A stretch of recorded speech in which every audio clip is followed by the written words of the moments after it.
ginawa ni Ma'am Moira? Kinalaman? Ano ibig mo sabihin? Ginusto mo po ba na mag-away si Nanay at si Doc Carlos? Kaya may kinalaman ka po sa ginawa ni Ma'am Moira? Kasi tayo lang naman yung may alam na may piknik tayo nung araw na yun, di ba? Tayo lang yung may alam kung nasaan tayo. Tapos iniwan ko lang kayo ng saglit, tapos nangyari agad yun. Anak, hindi. I would never do that. Hindi ko gusto na magkasira si Lynette at saka si Carlos. Eh bakit po kayo nag-kiss? Anak, walang halikan na nangyari. Eh ano po yung nasa picture? Hindi balik yun?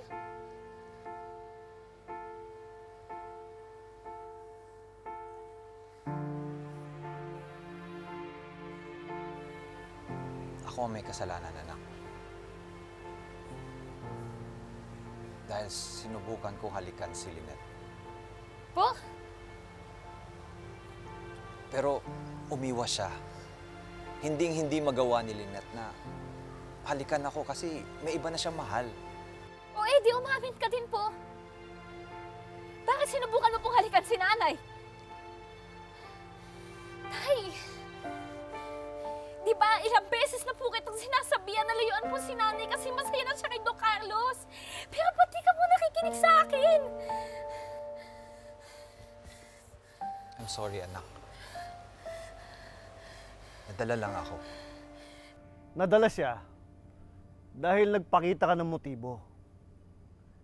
Dahil hindi ka susubukang halikan kung hindi ka nagpahiwatig sa kanya. Carlos, hindi totoo yan. Wala akong pinapakitang motibo kay RJ.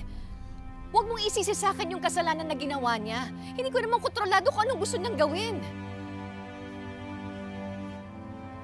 Dahil gusto niyang makaisa sa'yo. Kitang-kita naman eh. Diba?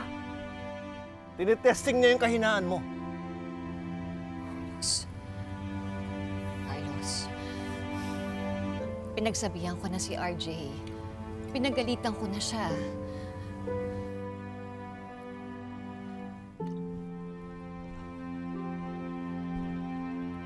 Di enough yun. Kahit pa humingi ng tawad sa akin, kahit magpasori pa siya sa akin, hindi ko siya patatawarin. Ilang beses na po kitang sinasabihan pero hindi ka nakikinig sa akin. Tapos ginawa mo pa po yun sa family day natin. Nag-take advantage ka kay Nanay. Tinake advantage mo ako. I'm sorry, anak. Tay, hindi mo ba iniisip? Dahil sa ginawa mo, malabong makasama ko po ulit kayo ni Nanay. Hindi mo ba iniisip dahil sa